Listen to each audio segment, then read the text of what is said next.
Salut tout le monde, on se retrouve enfin pour un update lecture. Je vous dis enfin parce que j'ai quand même 14 bouquins dont je dois vous parler. Donc il y a des chances que sur certains j'aille un petit peu vite pour pas que la vidéo dure trop longtemps. Et surtout, il y en a j'ai un petit peu...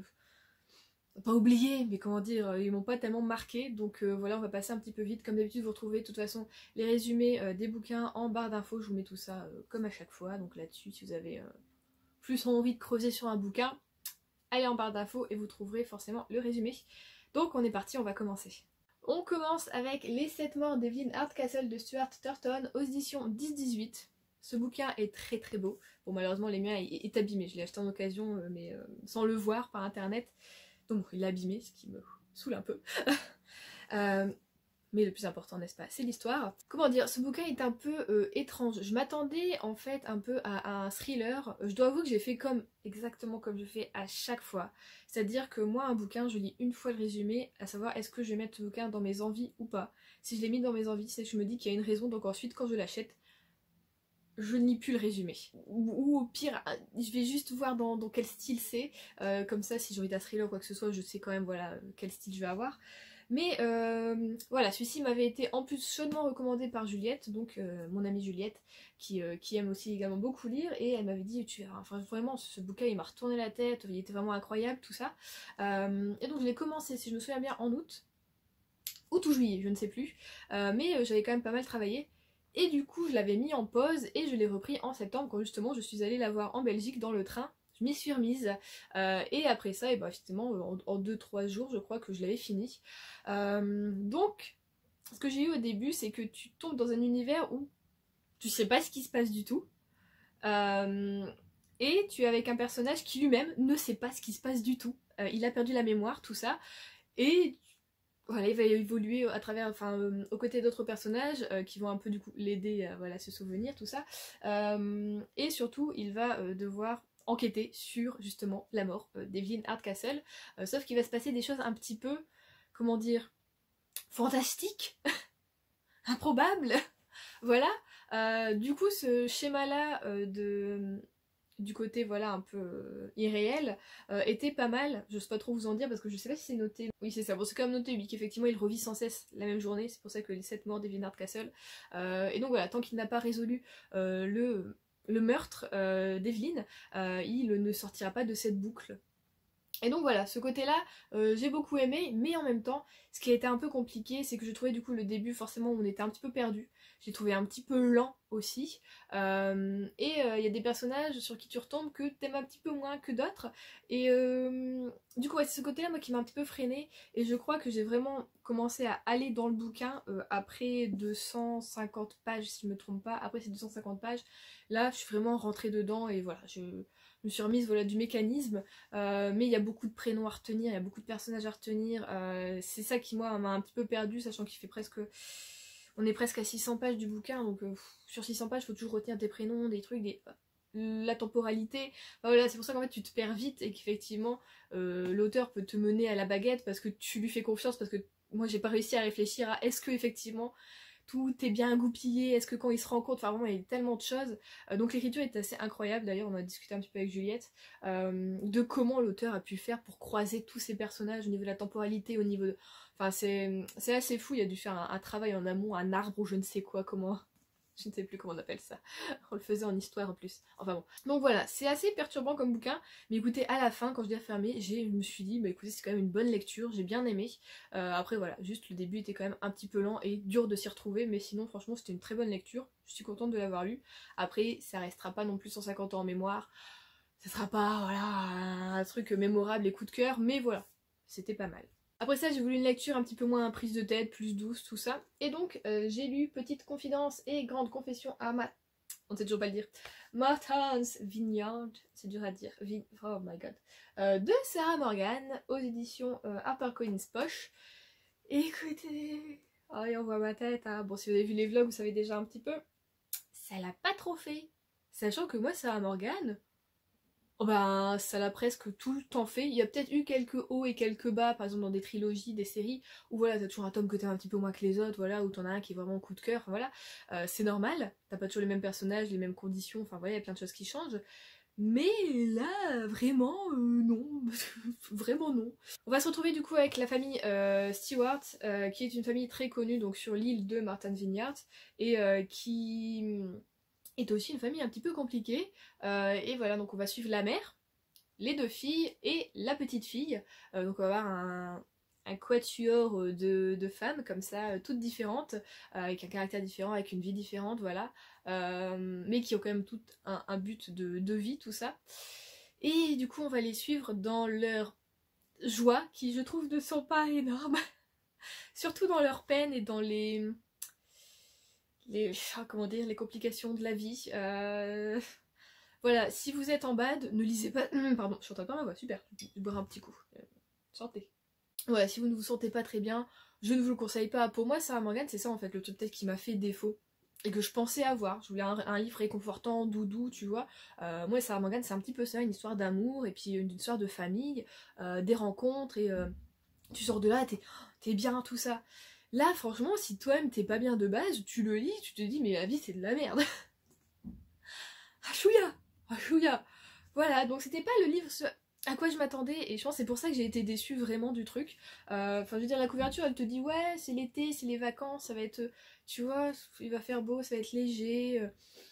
Pas du tout, là on est dans des histoires de famille, ouais, plutôt compliquées, et pas... voilà, pas tip top.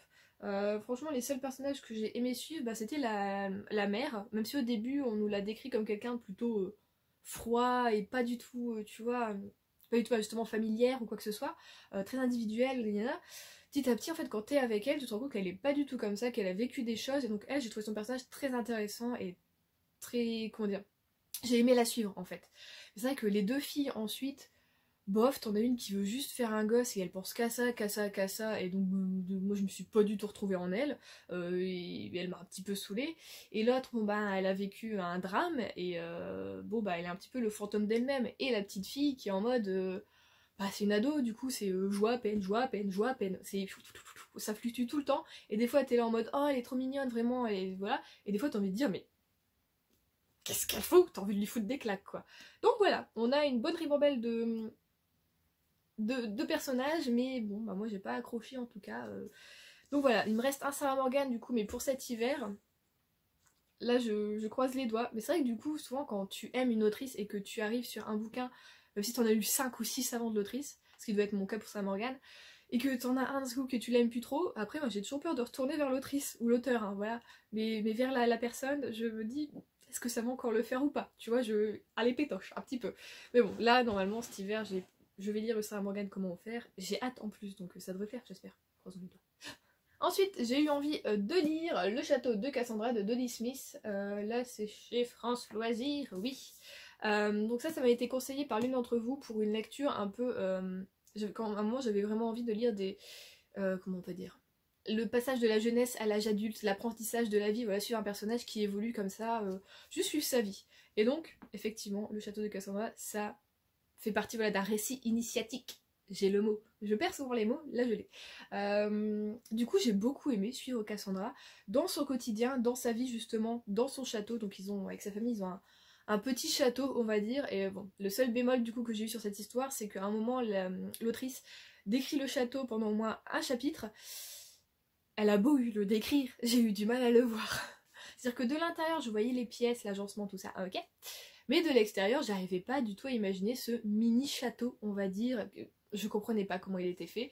J'ai toujours pas compris à la sortie de ce bouquin comment il était fait. Je me suis dit, Juliette, est-ce que c'est si important que ça? Non. Donc bon, au bout d'un moment, j'ai laissé passer. Dès qu'il y avait une description, c'est pas grave. Mais elle le fait surtout au début. Ensuite, on est vraiment juste avec Cassandra, la famille, tout ça. Et écoutez, ouais, j'ai adoré suivre Cassandra. Donc c'est une jeune fille de 17 ans. On est on est en Angleterre dans les années... Ah, je crois que c'est les années 40 ou 50, je ne sais plus. C'est pas vraiment noté dedans, mais bon, j'ai essayé de repérer. Voilà. Je crois que c'est ça, entre 40 et 50. Et donc bon, il n'y a pas encore forcément la libération de la femme, il n'y a pas voilà, tous ces trucs qu'on a maintenant très modernes au niveau de la vision des choses. Il y a encore des mariages arrangés, il y a encore des trucs, ouais, des mariages d'argent, enfin voilà, c'est très romantique, ouais, on va se dire ça. Et donc voilà, Cassandra va évoluer là-dedans. Et elle a aussi une grande sœur, j'ai oublié son prénom, qui s'appelle Rose. Et un petit frère, On n'a plus le nom du petit frère, mais on le voit pas tellement, il est beaucoup plus jeune, il a une 13-14 ans si je me trompe pas. Et donc, ils ont le père qui est avec eux, qui, comment dire, le père est un petit peu monté en l'air, hein, voilà, c'est un écrivain, enfin pour lui, ancien écrivain, il a écrit une histoire qui a été un chef-d'œuvre, qui a fonctionné mais mondialement, un best-seller, et depuis, page blanche, impossible de réécrire quoi que ce soit, et il est devenu un petit peu perché, quoi, vraiment, tu le vois tout du long, ses apparitions sont très... c'est très étrange, j'aurais pas aimé avoir un père comme ça, parce que tu sens qu'ils sont vraiment... un peu, on va dire, livrés à eux-mêmes. S'il n'y avait pas la belle-mère, franchement, tu te demandes comment ils feraient, comment ils vivraient. Et justement, de ça, ils sont devenus un petit peu pauvres, puisque le père, voilà, a arrêté de toucher des royalties au niveau de la vente de son livre, hein, puisqu'au bout d'une dizaine d'années, voire plus, bah, ça se vend plus forcément, et comme il ne réécrit pas et qu'il ne concrètement fout rien, voilà, c'est ce qu'on se dit autour du livre, bah, ils n'ont pas d'argent, ils sont pauvres, et du coup Rose la grande sœur ne rêve que de se marier pour plutôt faire un mariage d'argent que de bonheur, hein, voilà. Mais donc voilà, on va suivre la petite famille et j'ai adoré suivre Cassandra, elle est douce, elle est tendre, elle est romantique et en même temps elle est réfléchie, mais en même temps elle a toujours la jeunesse qui fait que bah, elle commet des erreurs et que voilà. Enfin franchement, j'ai beaucoup aimé ce bouquin, donc je suis trop contente de l'avoir lu, d'avoir suivi vos conseils, voilà, pour cette lecture. Vraiment, je m'en souviendrai et j'ai trop aimé. Voilà, donc je vous le conseille pour un été, si vous voulez une lecture un petit peu tranquille où on suit une vie de famille et en même temps où on a une ado qui devient un peu femme, tout ça, allez-y, c'est nickel. Ensuite, j'ai voulu me faire un petit peu peur. Du coup, j'ai lu La mémoire fantôme de Franck Tillier aux éditions Pocket. Donc ça c'est le deuxième tome de la saga Lucie et Nebel. Donc le premier tome c'est La chambre des morts. Comment vous dire? J'ai dit que je voulais me faire un petit peu peur. Je me suis fait beaucoup peur. Donc on continue à suivre Lucie, là dans une enquête où, surtout avec un personnage donc, qui est Manon. On n'a pas de victime ou quoi que ce soit, mais Manon, on sent qu'elle a été séquestrée, je trouvais plus le mot, elle a été séquestrée pendant un petit moment, elle arrive à s'échapper, sauf que Manon a un souci de mémoire, elle ne peut pas voilà, retenir les choses, elle a en fait, oui, elle a un truc au cerveau qui fait que elle ne peut pas dépasser les 4 minutes où voilà, elle se souvient de quelque chose et ensuite tout repart à zéro, elle doit tout réapprendre, tout, enfin voilà, c'est vraiment un truc de malade. Je n'aimerais pas vivre ça, vraiment. Et donc bah, ça complique un petit peu l'enquête, vous allez me dire, effectivement. Mais cette Manon, elle est aussi très intelligente, donc il y a des choses qui vont se passer entre Lucie et elle qui font que voilà, on a une enquête très palpitante et en même temps très flippante. Alors, je vous l'avais dit dans le vlog, durant ma lecture et même quand le soir où je l'ai fini, parce que j'ai dû mettre 3 jours je pense à le lire, j'ai fait des nuits blanches. Pour toi, je me dis c'est juste un thriller quoi, c'est pas non plus vraiment spécifique horreur ou quoi que ce soit. Non mais alors moi tout ce qui est, je vais dire, fantastique, tout ça, créatures, les choses, les monstres qui sont censés faire peur, ça va. Mais quand c'est la réalité, que tu te dis que tu peux avoir un meurtrier à ta porte et que nani nana, enfin vraiment que... Ah, ça me va pas. La réalité, j'aime pas. J'aime pas ça. Et là on est dedans un petit peu. Même si des fois c'est un peu tiré par les cheveux, mais... Je veux dire, cette construction, ce schéma, je l'avais jamais vu nulle part et j'ai été scotchée, j'ai adoré, donc franchement, Franck Tillier, deuxième livre que je lis de lui, on devient très vite accro, donc j'ai très envie de lire la suite. Ou alors je commence Charcot, je ne sais pas du tout, est-ce que je peux lire totalement tout Lucie et Nebel et ensuite lire Charcot, je ne sais toujours pas. Est-ce qu'il faut que je les lise dans l'ordre d'édition, de parution, je ne sais toujours pas. Apparemment j'aurais dû commencer par Train d'enfer pour Ange Rouge, qui est donc le premier tome de Charcot. Oui, alors je ne sais pas. Est-ce que c'est une bonne chose de lire pour ceux qui lisent Franck Tillier, est-ce que c'est une bonne chose de les lire dans l'ordre de parution ou bah les rouchougnettes? Dites-le moi. Mais en tout cas, cette série est excellente. On a de l'enquête et on a de la flippette. Tout ce qu'on veut. Pas trop non plus. Après ça, j'ai envie de me faire une lecture plutôt rapide, mais de continuer un peu dans les enquêtes. Ouais, j'ai envie. L'automne, j'aime bien. Du coup, je me suis dit, quoi de mieux qu'un Agatha Raisin. Donc là, c'est le tome 13. Et c'est Chantage au presbytère. Voilà, donc c'est toujours chez Albin Michel. On aime toujours autant Agatha. C'est un truc de malade. En fait, plus ça avance, plus j'aime ce que devient Agatha. Les enquêtes, elles sont cool, tout ça. Mais j'adore, en fait, c'est découvrir sa personnalité qui évolue petit à petit, elle devient de plus en plus indépendante, elle vraiment, il y a un moment en fait on sentait dans la série il y avait vraiment des coups de bas avec elle où elle se relâchait, vraiment elle se mettait des trucs en mode ah on va faire ci nanana, puis genre 3 pages après, totalement oublié tout ça. Mais là on sent que vraiment elle a des convictions et qu'elle essaie de les garder, surtout auprès de la gente masculine, ce qui est une très bonne chose je trouve. Donc voilà, c'est toujours un plaisir de retrouver Agatha. Je vous cache pas que j'ai déjà envie de lire la suite. Bon on n'a pas envie de faire une overdose, mais je sais, enfin je veux dire je l'ai lu en une journée, donc tu sais que ça c'est des trucs, ça se dévore, ça va tout seul. Tu te fais un bon goûter, un petit thé ou un petit chocolat, et puis voilà, quoi, t'es parti pour Agatha, pour mener l'enquête, pour voir l'évolution aussi des personnages du village. Enfin, vraiment, j'adore. Tous les personnages même autour, que ce soit même Mrs. Blocksby, qui est donc la femme du... Alors, comment ils appellent ça? La femme du révérend, c'est ça. Je l'aime aussi beaucoup. Et donc d'ailleurs, là, elle est un petit peu concernée par l'enquête, donc voilà, c'est cool. Je trouve que avec Agatha, elle forme un bon duo, tout ça, je l'aime bien toutes les deux. Donc voilà, j'ai hâte de continuer la série. Comme à chaque fois, je suis contente vraiment de pas m'en lasser, en fait, sachant que c'est une très grosse série, et que vraiment, ça évolue hyper bien, je suis super contente. Alors, j'ai également lu pas mal de mangas ce mois-ci.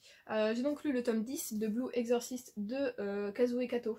C'est chez Kazé. Bah, que dire que voilà, j'aime toujours autant pareil cette série. J'aime aussi l'évolution de nos personnages. Enfin, vraiment, j'aime, comme je dis toujours, les dessins, les détails. Il y a un petit peu d'humour hein, dans un shonen, donc on n'est pas que, voilà, que du sérieux, que des combats ou quoi. Mais là, on sent les choses vraiment qui évoluent au niveau des démons, des choses comme ça qui arrivent. Ça prend un petit peu plus de puissance, ça monte petit à petit crescendo, et c'est cool. J'adore, voilà, vraiment je kiffe, j'aime beaucoup, donc je vais continuer petit à petit cette saga avec grand plaisir. On continue. J'ai également lu La maison d'à côté de Lisa Garner aux éditions Le Livre de Poche. Alors premier roman de Lisa Garner pour ma part, et bah, ça n'a pas été hyper transcendant. Je vous avoue que je m'attendais à un thriller un peu plus psychologique, un petit peu plus noir quand même. Là on est plutôt vraiment dans le thriller domestique, mais je trouve plus vraiment pour dire de débuter quoi. T'es pas dans un truc qui va te faire flipper. T'as pas énormément d'enquêtes je trouve mis en avant. On est vraiment plus sur le côté du un peu on va dire familial, du côté de la victime. Enfin bon on est plus sur une disparition là. Et bon bah voilà. J'en ai un deuxième dans ma palle qui est... c'est quoi? Je le garde pour cet hiver parce que bah, y a de la neige sur la couverture, alors que voulez-vous? Oui, donc le deuxième de l'autrice que j'ai, c'est Preuve d'amour. Je me souviens plus trop du synopsis, on va pas se mentir. Mais bon, voilà, je me suis un petit peu ennuyée durant ma lecture. Je m'attendais à quelque chose de... Enfin moi, quand je lis un thriller, c'est pour dire de... C'est parce que j'ai envie de dévorer un bouquin. Voilà, de me dire en 2 jours, c'est mangé, j'ai résolu mon enquête, tout va bien. Enfin, tu vois, vraiment le truc, voilà quoi, où Juliette mène l'enquête, quoi, j'ai envie. Là, franchement, on suit une enquêtrice, donc Didi Warren, et. Bah écoutez, t'as pas envie de disparaître ou de mourir aux États-Unis parce que t'as l'impression qu'ils ne foutent absolument rien pour te retrouver. Hein. Je sais pas si l'autrice a pris des. Voilà, bon, tu sais évidemment que même comme en France, il y a des choses à... Tu peux pas faire ce que tu veux, même si t'es un enquêteur, ni nana, t'as des règles à respecter, c'est toujours très agaçant. Mais franchement, ils ont rien foutu. La police n'a absolument rien foutu. Du coup, j'étais assez sur le cul, hein, à cause de ça. Et bah, du coup, c'était pas ce à quoi je m'attendais. Après, l'écriture, c'est pas mauvais, hein, du tout. C'est juste que comme moi, je m'attendais à autre chose, du coup, j'ai été déçue, forcément. Donc voilà, on va voir ce que ça donnera avec Preuve d'amour, que je pense lire vers janvier-février. Je pense que ce sera bien. Je pense pas avoir envie de lire ça en décembre. Mais bon, écoutez... Voilà, c'est vrai que je m'attendais un peu à un truc en mode, tu sais, comme La fille du train, quoi, que j'avais dévoré, adoré, et qui était du coup un thriller un peu psychologique et domestique. Mais là, voilà, non. Alors, j'ai également lu L'Éden des sorcières de Yumeji, et c'est aux éditions Kiun Seinen. Alors, par contre, celui-ci, incroyable. Incroyable. Il est génial. Si vous avez envie de lire un manga voilà, sur des sorcières, mais avec, comment dire, qui traite vraiment avec les éléments, avec la nature, il est fait pour vous, il est génial. Et les dessins sont très, je trouve, particuliers pour du manga, mais je trouve très beaux, les traits sont fins. T'as quand même le truc typique du, tu vois, là, petit nez et puis des grands yeux quand même, vraiment le truc manga un peu en mode shoujo, quoi, t'as envie de dire. Mais c'est génial en fait. Donc on est avec, attendez que je retrouve les prénoms, moi ça c'est Pili. Et donc avec Pili, qui est cette jeune fille qui a été élevée par une sorcière. en fait, la Terre, comment dire, avant la nature, les animaux vivaient en parfaite harmonie avec les humains. Sauf que les humains, ils se sont dit, bah non, en fait, on va tout détruire, on va tout utiliser, tout ça. Et il n'y a que les sorcières maintenant qui arrivent du coup à évoluer avec l'environnement, la nature, les animaux et voilà, les plantes, tout ça, quoi. Donc, bon, bah, les humains vivent de nourriture, comment dire, je sais même pas ce que c'est des trucs, c'est du composite de quelque chose, je ne sais pas ce qu'ils bouffent. Et voilà, en fait, Pili vit voilà, avec une autre sorcière dans un environnement que personne ne connaît, elle vit cachée vraiment des autres, des humains, des hommes. Et sauf qu'un jour, eh bien, la sorcière va tomber malade et elle va devoir aller au village des hommes, et là va se passer quelque chose, et elle va finir par devoir fuir tout ça. Pili n'était pas de base très douée avec la magie, mais finalement quelque chose va se déclencher en elle, et voilà, elle va réussir à créer quelque chose, et donc on va la suivre parce qu'elle va devoir trouver l'Éden des sorcières pour pouvoir un peu survivre et vivre comme elle voudrait en toute sécurité. Donc voilà, parce qu'apparemment il y a un Éden qui existe où il y a une grande communauté de sorcières qui n'est pas connue des humains et où on peut vivre en sécurité. Et donc voilà, on va suivre un petit peu sur sa petite aventure. Et écoutez, j'ai adoré parce que ça traite vraiment de comment l'homme piétine son environnement, la nature, le non-respect de ceux voilà, qui eux vont dans le sens de la nature, de l'environnement, tout ça. Enfin, ça traite vraiment pas mal de sujets. Voilà quoi, parce qu'on a aussi dedans la chasse aux sorcières, hein, évidemment, pourquoi elles arrivent à faire voilà, à communier avec la nature, les hommes n'y arrivent pas, enfin voilà, donc enfin, c'est plein de trucs comme ça, de jalousie, de vengeance, enfin voilà. Donc franchement, hyper cool. Si vous aimez les mangas, les sorcières, et tout ce qui peut voilà, créer une sorte de bonne réflexion sur notre monde, allez-y, il est parfait, ça a été un coup de cœur, et j'ai hâte que le tome 2 sorte, vraiment. Après ça, je me suis dit, oh, bah, on va lire Max. Alors je fais une tête comme ça parce que celui-ci traîne depuis au moins 5 ans dans ma palle. Oui, au moins. Alors il traîne parce que, bon, comme j'en ai parlé dans mon vlog, je suis quelqu'un qui a beaucoup d'empathie. Du coup, je me mets forcément très vite à la place des autres, surtout dans des récits, voilà, hein, évidemment dans la vie de tous les jours aussi, donc bon, ça complique. En même temps, je suis du coup, je pense, très à l'écoute des gens, mais du coup, quand tu lis, tu te mets à la place des gens, tu n'es pas bien. Donc pour moi, les récits historiques, c'est toujours très compliqué. J'aimerais en lire plus, mais je me dis que intérieurement, ça me détruit un peu. Voilà, on est sensible. On est sensible. Et donc, Max, je n'ai pas dit d'ailleurs, c'est de Sarah Cohen-Scally et c'est aux éditions Gallimard Jeunesse, pardon, dans la collection Pulp Fiction. Donc on va suivre Max qui est un enfant né du projet Lebensborn, qui est donc le projet du Troisième Reich d'Hitler. Donc Lebensborn, c'était pour créer les enfants, la race aryenne suprême, voilà, donc des parfaits petits blonds aux yeux bleus presque limpides, grande carrure, enfin voilà, vraiment voilà quoi, oh bah faut rentrer dans les cases, hein, voilà. Et donc Max est le premier bébé né de ce projet.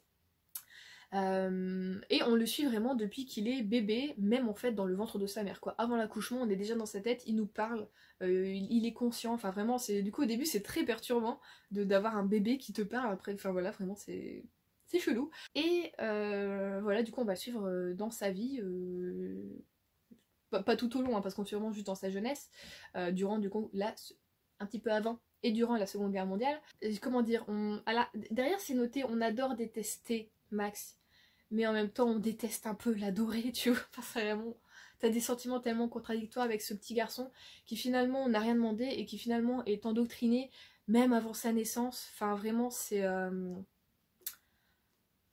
chaud, c'est dur. Après voilà, comme je vous disais dans le vlog, j'ai un petit peu pleuré, j'ai pleuré 2 fois.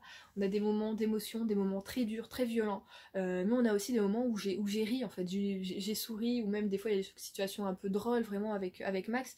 Donc il n'y a pas que de la tristesse, il n'y a pas que de la violence, il y a aussi du rire, un peu de joie dans ce monde totalement dévasté, voilà. Donc franchement c'est un bouquin qui me marquera. Je l'ai beaucoup aimé, je le trouve extrêmement nécessaire pour qu'une chose pareille ne se reproduise pas. Voilà, j'en resterai très marquée. Après, si vous êtes fort sensible, dedans il y a du viol, il y a de la maltraitance, il y a de la mort, hein, ouais, forcément, Seconde Guerre mondiale. Enfin vraiment, c'est pas la joie, hein. On n'est pas au pays des bisounours, ça on s'en doute bien. Mais voilà, vraiment, j'ai beaucoup aimé ce bouquin, je suis contente de l'avoir lu. Je sais pas si certains d'entre vous l'ont lu, mais moi je l'ai aimé, ce bouquin. Voilà. Il a tapé fort, vraiment. Du coup, après tant malheureusement de réalité, de violence, j'ai eu besoin de beaucoup de réconfort. Beaucoup de réconfort. Du coup, j'ai lu le tome 5 de Minuscule de Takuto Kashiki. Ça, c'est chez Komiku Édition. Bon, comme d'hab, j'ai adoré, j'ai passé un super moment. Je suis triste d'ailleurs de ne pas encore avoir le tome 6 dans ma palle, mais je pense me l'offrir pour décembre, si tout va bien, ce serait bien. Donc voilà, on suit comme d'habitude nos deux petits personnages trop mignons. Comme je dis à chaque fois, dedans t'as de l'amour, t'as de l'entraide, t'as de l'amitié, de la cohésion, de tout ce que tu voudrais qui est autour de toi, quoi. C'est comme le monde devrait être. En fait, ce truc-là, c'est comme le monde devrait être. Comme les gens devraient être pour qu'on soit tous heureux, qu'on ait plein de bonheur, tout ça, tout ça. Ah non, Juliette est repartie dans le monde des bisounours cette fois-ci. Non, franchement, vraiment, j'adore ce manga. C'est un truc de malade. Tu le lis en toute saison, t'es bien, c'est réconfortant. Franchement, si t'es pas bien, ça te redonne le moral. Enfin, vraiment, c'est une boule d'amour, ce truc. J'adore. Donc voilà, Minuscule, comme d'habitude, je le conseille encore et encore. Je le conseillerai encore et encore. Et cette semaine, j'ai lu... Alors... On est mieux dans ce sens-là, n'est-ce pas? On a moins mal à la tête. La maison au milieu de la mer céruléenne de TJ Klune, aux éditions de Saxus. On l'a vu passer maintes et maintes fois depuis sa sortie. Je l'ai acheté d'ailleurs depuis sa sortie. Enfin, à sa sortie plutôt. Et je l'ai quand même fait attendre un petit peu, quoi. C'est 3-4 mois qu'il est sorti. Je l'ai un petit peu fait attendre. J'ai laissé retomber le soufflet au niveau d'Instagram, YouTube, tout ça. Je me suis dit, bon bah là, Juliette, là c'est le moment. Là ouais, là on a envie, c'est parti, on a envie d'un petit peu de jeunesse, on va dire. On a envie d'un petit peu de fantastique, de trucs, ouais, allons-y, on va voyager. Et écoutez, j'ai voyagé. Donc on suit Linus qui est un... Alors comment que c'est quoi son travail, comment qu'il s'appelle? Ah oui, c'est un agent du ministère de la jeunesse magique, donc vous l'aurez compris, dans un monde où la magie existe. Les êtres fantastiques existent en tout genre, vraiment en tout genre. On mettait pas de limite à votre imagination, ils existent. Voilà, c'est ce qu'il faut se dire. J'ai adoré découvrir ça. Donc en fait, Linus va devoir aller enquêter sur cette maison au milieu de la mer céruléenne. Elle est pas techniquement au milieu, hein, elle est plus sur la côte, mais enfin bon. C'est moi qui chipote, hein. C'est vrai que ça aurait été bizarre, la maison sur la côte de la mer céruléenne. Non, ça fait moi. Ouais, ça fait moi. Et donc voilà, il va arriver dans cette maison sans trop savoir à quoi s'attendre. Il a eu un dossier plutôt secret. Vraiment, il va mettre les pieds dans le plat, quoi. Il sait pas il sait ce qu'il fout là, mais il sait pas vraiment du tout à quoi s'attendre. Et j'ai adoré. Vraiment, du coup, on va suivre dedans 6 enfants qui habitent dans cette maison, qui habitent là avec Arthur, qui est donc leur... comment on peut dire eux, ils disent leur papa. Du coup, c'est l'homme qui s'occupe de ce foyer, en fait, pour les enfants magiques. Parce que souvent, ils sont placés dans des orphelinats. Puisque bon, même si la magie, les êtres magiques sont connus parmi les humains, c'est pas pour autant qu'ils sont les bienvenus, vous voyez. Bon, souvent ils sont placés, c'est très réglementé, ils ne peuvent pas faire ce qu'ils veulent, même en tant qu'adultes, enfin vraiment c'est tout des trucs. Donc voilà. Et Linus, lui, il va dans ces foyers pour voir si ses enfants sont quand même pas maltraités, s'il faut fermer les foyers ou pas. Donc voilà, là il va rester 1 mois sur cette île pour voir si Arthur s'occupe bien des enfants comme il faut, voilà, parce que ce sont des enfants encore plus spéciaux que les spéciaux qu'il a eu. Là c'est des spéciaux. J'ai adoré, vraiment, j'ai beaucoup aimé. C'était un petit bonbon, un petit moment de bonheur, de douceur, même si dedans on a les humains qui sont pas contents, tu vois que Linus et même Arthur, ils arrivent à toujours retourner un peu la situation et à, tu vois, faire un peu ouvrir les yeux aux gens. Donc c'est ce que j'aime aussi là-dedans, c'est que finalement tu peux toujours retranscrire ce qu'il y a dans ce bouquin, dans notre monde à nous, le monde réel, où tu vois qu'il y a des discriminations qui n'ont pas lieu d'être, qui ne pas parce que t'es comme ci, comme ça, que tu viens de là-bas, que tu vois, faut de suite mettre des préjugés, mettre des barrières et ne pas accueillir les gens. Et tu vois, enfin vraiment, voilà, on peut très bien, voilà, le retranscrire pour maintenant. Et j'ai adoré Linus, j'ai adoré son évolution aussi en lui-même, parce que bon, il avait aussi des idées un peu pas arrêté, c'est quand même quelqu'un qui était fort ouvert d'esprit, mais il était fort pour son travail en fait. On m'a dit de faire comme ça, il faut que je fasse comme ça, il faut quand même que je respecte les règles. Et petit à petit, il va un petit peu prendre son envol, on va dire, ouvrir les yeux. Et j'ai adoré le suivre, vraiment. Je vous cache pas que quand je l'ai fini ce bouquin, je me suis dit, mais putain, j'ai adoré qu'il y ait une suite. Genre 5 ans plus tard, tu vois, pour voir ce que sont devenus les enfants, pour voir ce que sont devenus Linus et Arthur, ou même les gens qui habitent sur le continent, mais qui étaient pas forcément très favorables, qui voilà. J'aimerais trop savoir ce que toute la communauté en fait est devenue, vraiment, je suis hyper curieuse, mais je pense qu'il y aura pas, vraiment, c'est un one shot, c'est très bien aussi, faut arrêter évidemment de tout le temps faire des suites, mais bon là vraiment, j'aurais trop aimé, j'aurais trop kiffé. Donc voilà, je comprends l'engouement qu'il y a eu autour de ce bouquin, c'est une petite pépite, voilà, les pépitas, il n'y en a pas beaucoup avec moi, mais là en ce moment, écoutez, celui-ci, vraiment j'ai adoré. Donc si vous ne savez pas quoi lire en ce moment, que vous avez un petit peu de fantastique, de voyager un petit peu, et de gens bienveillants, enfin certains en tout cas de bienveillants, allez-y, il est parfait. Et du coup, c'est la première TJ Clone. Ce sera pas le dernier. Non, du tout. J'ai beaucoup aimé son écriture, vraiment, donc on est parti, je pense, pour aimer cet auteur. Et pas plus tard qu'hier, si je ne me trompe pas, oui, c'est ça. J'ai donc lu Les sorcières de la fin du monde de Kujira. Attendez.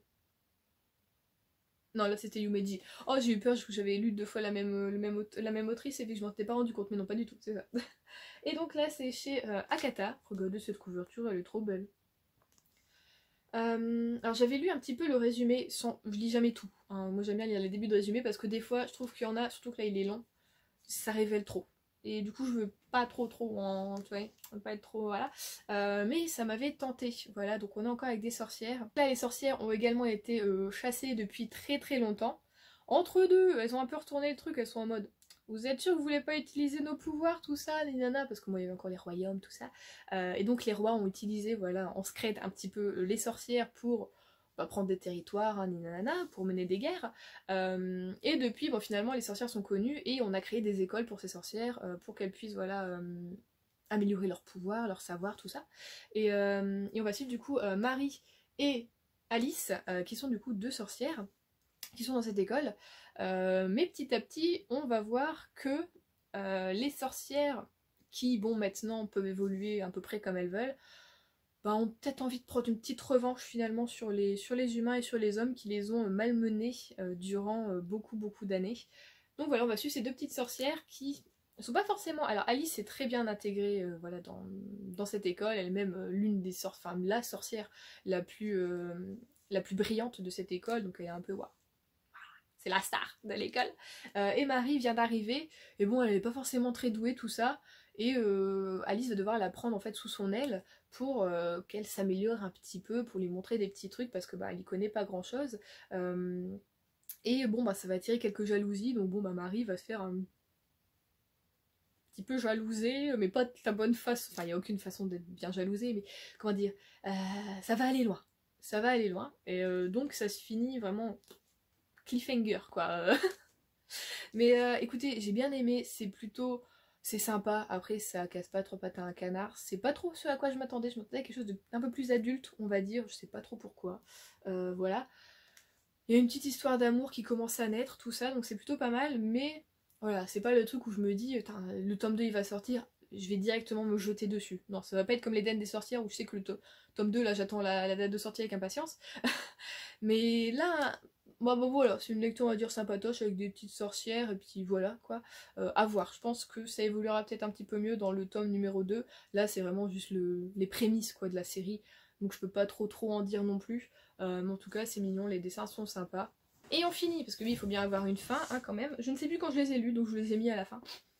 J'ai donc lu Les enquêtes d'Enola Holmes de Selena Blasco chez Jungle, donc là c'est le tome 5, comme toujours on aime trop Enola Holmes, voilà. C'est vraiment une BD, je suis toujours super contente de l'ouvrir, voilà.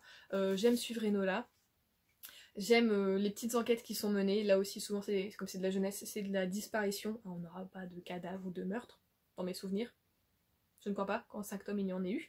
Mais voilà, c'est toujours marrant. Après, t'as toujours le truc du codage parce que bon Enola est un petit peu douée voilà, dans tout ce qui est code, tout ça, à déchiffrer. Et donc on a toujours un petit truc de codage. Donc ça c'est rigolo. Puis tu te dis quand même coïncidence, à chaque fois il y a des codes Mais donc voilà, c'est toujours sympa. J'aime toujours autant les dessins, j'aime les couleurs de cette BD qui sont un peu, voilà, qui sont chaleureuses, qui... J'aime bien, voilà. Vraiment c'est une BD, j'ai toujours plaisir à lire, donc j'ai hâte de lire le tome 6. Je pense le demander un petit peu comme d'habitude pour Noël, voilà. Et j'ai également lu le grimoire d'Elphie de Arleston, Alouette et de Minnie Ludwig. Et là c'est chez Dracou. Elle est trop mignonne.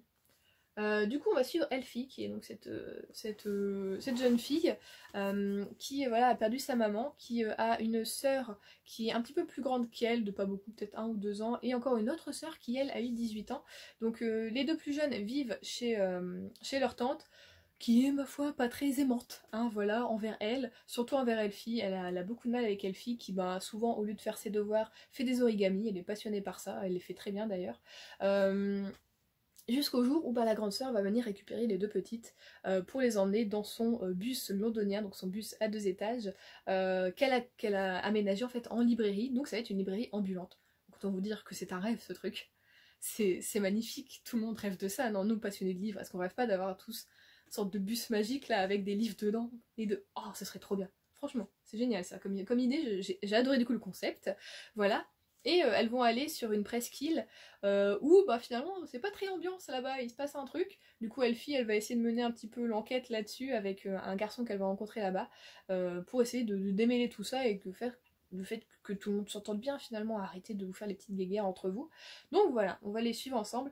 Alors par contre j'ai adoré Elfie. Je trouve vraiment, c'est la meuf, c'est la sagesse, c'est la bienveillance. Elle est hyper conciliante, surtout avec la sœur du milieu, qui est à ma foi très insupportable. Moi, c'est vraiment le genre de personnage que je n'aime pas, qui une fois elle est nanana, et puis une fois elle est en mode enfin, je déteste tout le monde, allez vous faire foutre quoi. Oui, mais enfin bon, les gens sont gentils avec toi, sois gentil avec eux, non au lieu d'aller les envoyer bouler comme ça. Non, c'est vraiment... elle veut être le centre un petit peu du monde, de la conversation. Si on s'intéresse pas à elle, ça ne va pas. Donc voilà, moi elle a vécu quelque chose aussi, mais je trouve que c'est pas une raison voilà, d'être méchante avec ses sœurs, tout ça. Et donc chaque fois, Elfie doit concilier un peu tout ça avec elle, donc c'est... voilà. Du coup, je l'ai pas trop aimé, la sœur du milieu. La grande sœur est plutôt sympa, plutôt sympathique. Voilà, du coup, j'ai hâte de continuer l'histoire d'Elfie. En plus, on a un grimoire qui a été légué par sa mère à son décès. Et c'est un petit peu un grimoire magique, voilà. Donc on a un petit peu de magie, on a un petit peu de famille, on a un petit peu d'enquête, on a des choses très mignonnes, donc franchement c'est le combo. On a le combo, c'est génial. C'est-à-dire que j'ai juste que voilà, que sa sœur va un petit peu... C'est quoi, c'est Magda, c'est ça. Que Magda va un petit peu reprendre du poil de la bête et arrêter de faire chier son monde. Enfin, ce serait sympa. Voilà. Du coup, je sais pas quand est-ce que sort le tome 2, mais vraiment, j'ai hâte du coup de le lire, de le découvrir. Donc écoutez, messieurs, dames, on a fini cette update lecture. Wouhou. Bon, comme à chaque fois je le dis, oui, la prochaine fois, j'en ferai un petit peu moins, mais en fait, non, j'y arrive pas. Hein. À chaque fois, j'accumule, et puis voilà. Surtout qu'au mois de novembre... Non, on est au mois d'octobre, Juliette. Au mois d'octobre, j'ai quand même pas mal lu. Je suis à plus d'une dizaine de livres. Donc voilà. Ah, la prochaine fois, je vais essayer de faire en temps et en heure. Voilà. Ce serait bien que je fasse vraiment juste à la fin de chaque mois. Comme ça, j'en aurai pas autant voilà, à vous présenter. Donc j'espère que cette update lecture vous aura plu. Comme d'habitude, moi j'ai adoré tourner voilà, ce genre de vidéo. N'hésitez pas à me dire si vous avez lu certains de ces bouquins, ce que vous en avez pensé, ou alors si vous avez peut-être des petits conseils du coup à me faire par rapport à ce que j'ai lu et ce que j'ai aimé. En tout cas, je vous souhaite de bonnes lectures, je vous fais de gros bisous et je vous dis à la prochaine.